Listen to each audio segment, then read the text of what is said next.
Welcome to Taste of Truth Tuesdays, where we'll be serving up bite-sized conversations on all things fitness, nutrition, mindset, and spirituality. So grab your headphones and get ready to taste the truth with us every Tuesday. Subscribe now on your favorite podcast platform because every bite counts.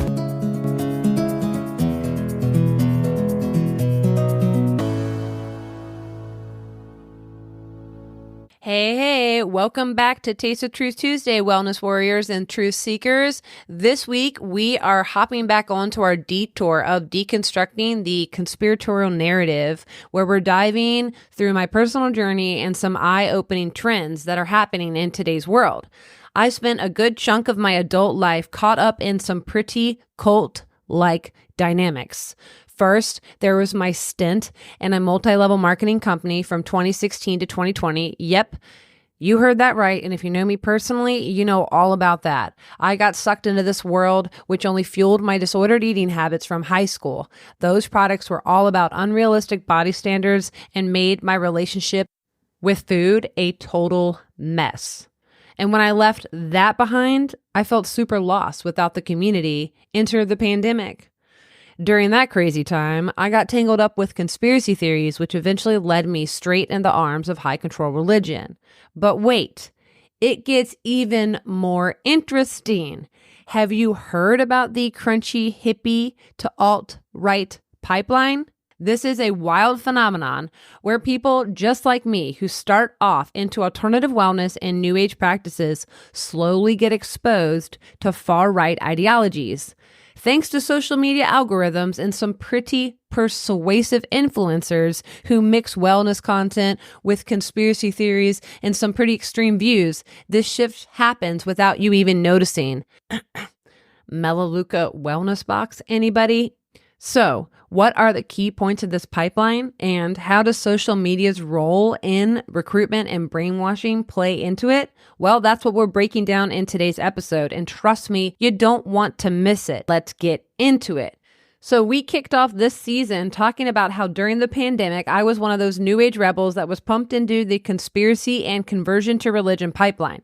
I was one of those people that was seeking answers and meaning, drawn to these radical ideologies and conspiratorial narratives that promise belonging, purpose, and empowerment. Come to find out, I'm not alone. That was really helpful. So the key points of this pipeline are the algorithmic influence. Social media platforms like YouTube and Instagram use algorithms that can gradually expose the users to more extreme content. So for instance, someone's watching videos on natural health remedies might eventually receive recommendations for videos that include far-right conspiracy theories or anti-establishment rhetoric. Overlapping values. Certain aspects of New Age and wellness cultures, such as skepticism of mainstream medicine and government, overlap with the distrust and anti-establishment sentiments of the far-right groups. And this makes the transition smoother as the ideologies can appear to support one another. Influential figures. So we influential wellness folks that were propagating conspiracy theories, of course, like QAnon, that helped bridge the gap between New Age communities and far-right ideologies. They often present themselves as offering alternative truths, which can be appealing to those already delusioned with conventional systems. And the fourth aspect of this pipeline is community dynamics. Online communities played a crucial role and still do. Individuals are seeking validation and a sense of belonging in these groups. And once a part of this community that blends wellness and far-right views, it becomes easier to accept and internalize those extremist ideologies. And the implications of all of this is this pipeline leads to the radicalization of individuals who initially joined this wellness community for benign reasons, hello, me, and then gradually adopted more extreme views.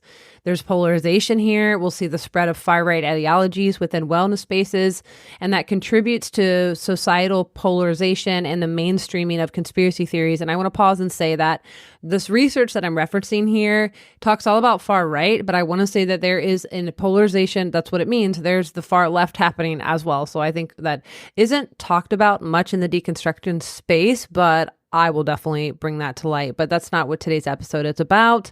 And then lastly, we have public health concerns, misinformation, and hesitancy towards big pharma. And so I definitely will be one of the very few voices speaking to the gray area here because I refuse to get the mandated you know what. And I think that the mandates lacked a lot of gray area when it came to natural immunity. There's inconsistency with messaging, and it was actually really messy. And I know there's a lot of dynamics that played into that, but I don't hear enough voices speaking to that. Regardless, this research is what I'm referencing, not my own personal experience or opinion. So social media platforms were conduits of all sorts of misinformation, leading to hesitancy, and their false claims about safety and these really awful conspiracy theories undermined public health efforts. And I will acknowledge that some of the lies around this stuff was bad news bears, and that's why I won't ignore the truth of this stuff. Addressing these public health concerns requires a multifaceted approach that definitely includes combating misinformation on both ends, improving mental health services, addressing the healthcare inequities that we saw, ensuring continual care for chronic disease management, strengthening public health infrastructure, and promoting evidence-based health practices. Public awareness and education, policy reforms, and community engagement, just like this podcast, just like you listening, are essential in tackling these challenges and improving the overall public health outcomes. So in conclusion, with this little part of the episode, understanding this pipeline is essential for recognizing how seemingly unrelated interest in wellness and spirituality can be co-opted by extremist ideologies. This highlights the need for vigilance and critical thinking in online spaces, right? As well as the importance of promoting credible information and fostering inclusive communities. For more detailed discussions on this topic, please refer to the blog that goes with today's episode with a lot of resources tagged for you. So over the last couple months, I've been deconstructing, learning that multi-level marketing companies, conspiracy theories, and high-control religions share similarities in their recruitment tactics, manipulation of beliefs, and the creation of insular communities, aka echo chambers. They often use charismatic leaders, exploit emotional vulnerabilities, and promote an us versus them mentality to maintain control and loyalty among their followers. Social media wields considerable influence in radicalizing individuals and indoctrinating them into high-control religions and MLM schemes through the use of various potent methods and strategies. And the concern about the role of social media in all of this radicalization, polarization, and recruitment is often underplayed. Social media platforms can often amplify echo chambers, spread misinformation, and extreme views very, very quickly. The algorithms prioritize engaging content, which can include sensationalist or diversive posts, fostering an environment ripe for radicalization and recruitment. And, I see folks like the new evangelicals and others in the deconstruction community playing this game just as much as the far right folks. So I just want to throw that out there. Additionally, the sense of community and belonging offered by these groups can be appealing and making individuals more susceptible to their influence. Greater awareness and critical media literacy are essential to mitigate these risks. Well, all right, what are those primary methods employed by social media? Number one, direct messaging. Followers can reach out to potential recruits directly through private messages, providing personalized attention and answers to their questions, fostering a sense of personal care and connection. Charismatic leaders and influencers often are using their social media presence to attract more followers and then present themselves as relatable and trustworthy figures. Number two, we'll see content flooding. These groups can flood social medias with posts, videos, and articles promoting their beliefs. This constant stream of content can overwhelm users, making it difficult for them to encounter alternative perspectives. Misinformation falls under this as well. We'll see false or misleading information that can spread to discredit critics, demonize outsiders, and paint the religion or the multi-level marketing company or the diet, insert blank, right, in a positive light, furthering these individuals who come across this content to be ensnared. And it's so addictive. That's the problem. It's easy to get sucked into it. We're guilty of this in some way, shape, or form, Inspirational stories, Testimonials, miracle stories, and dramatic conversions are shared widely to evoke strong emotional responses, making the multi-level marketing 30-day transformation appear very attractive and compelling. I noticed this so much. I had so many issues when I was in the Christian world. I would see, before Jesus, I look like a witch. I'm an evil demon.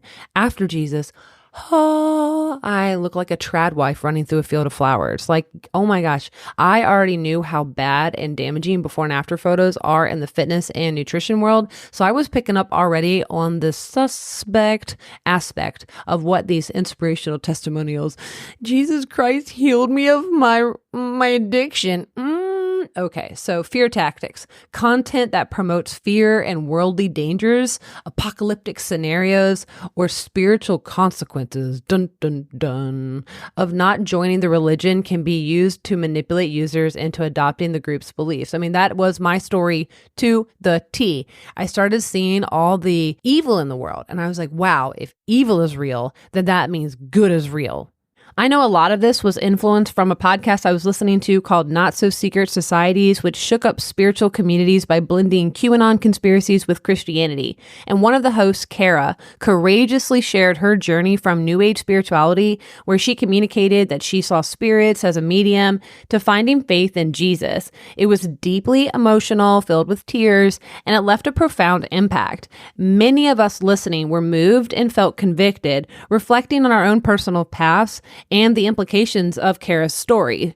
I know at least a handful of other girls that were listening to this podcast that converted to Christianity after listening to Kara's testimony. I think this is a phenomenon within the alt-right crunchy hippie phenomenon we talked about earlier. Her story wasn't just about changing beliefs. It was selling a new identity wrapped in a cloak of emotional upheaval. And, these narratives aren't just about transformation. I think they're crafted to manipulate your emotions, making you question your spiritual path and where you stand.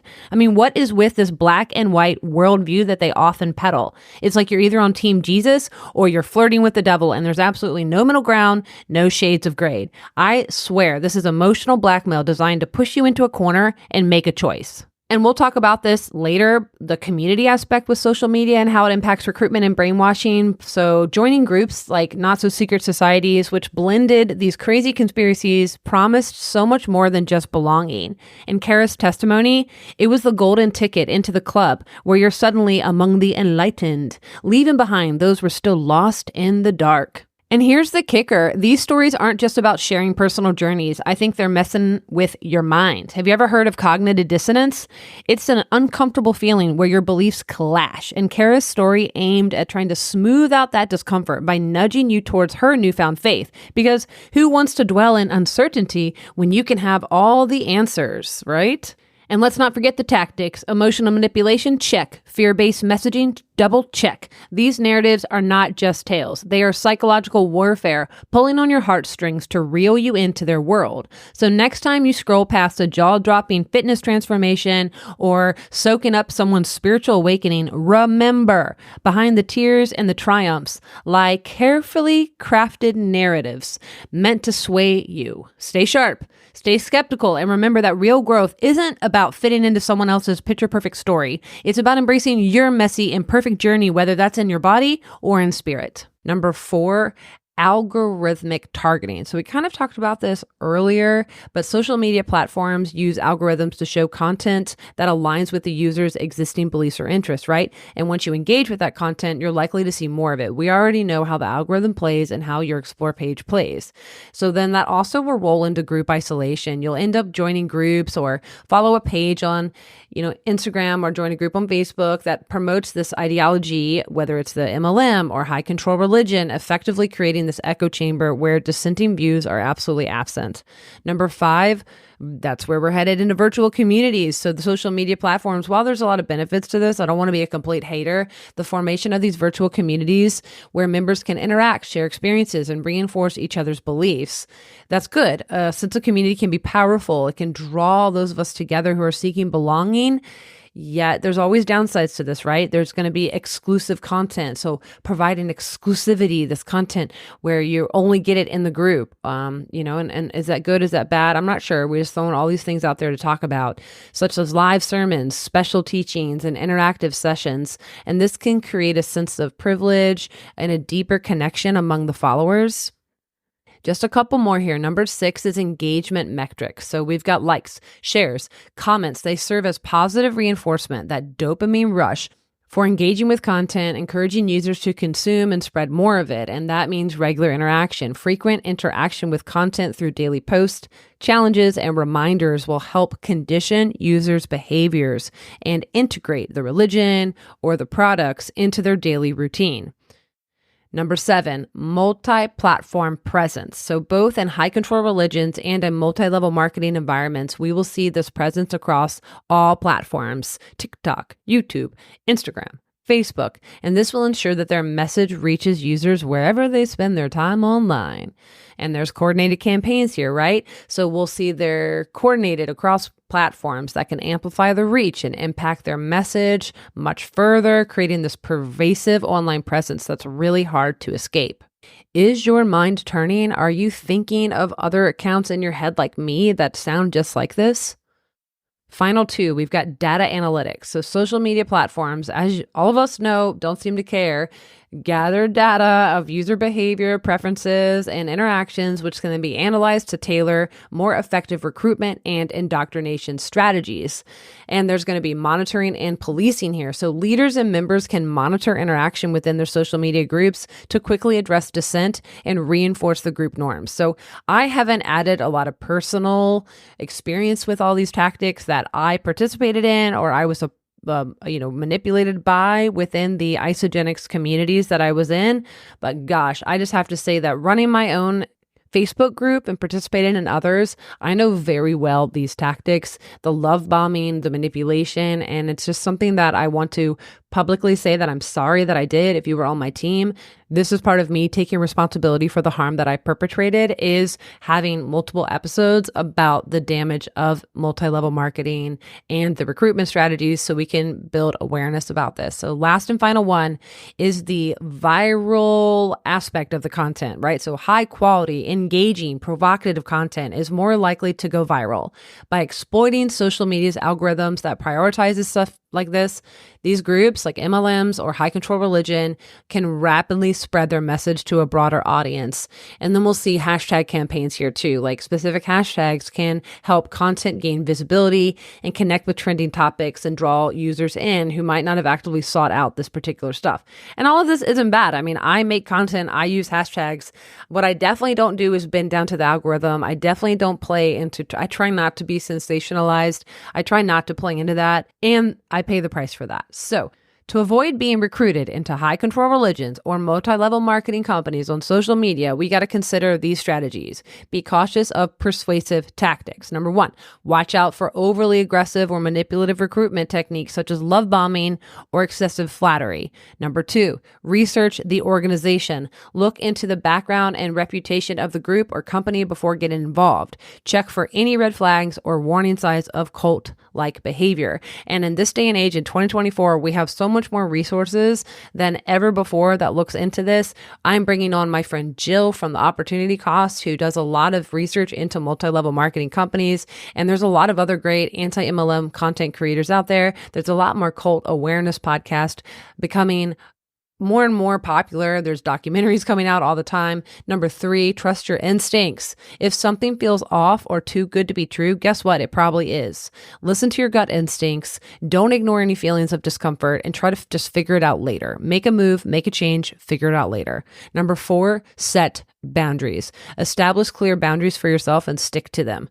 Don't be afraid to say no or to walk away if you feel pressured or uncomfortable. So this for me was really difficult to do. I actually did not know how to set boundaries. I'm a people pleaser. I do the exact opposite. I don't have financial literacy. There's a lot of things that I'm susceptible to personally, whether it's because I'm a woman, whether it's because I have borderline personality disorder. There's a lot of elements. So if you have issues setting boundaries, if you have issues being assertive, then I think that's important to Be compassionate with yourself. Hello, me too. And maybe we need to, number 5, seek advice from trusted sources. Maybe we need to get therapy. Maybe we need to understand how to be more assertive. Talk to friends, talk to family, look for mentors, share your concerns before making any decisions.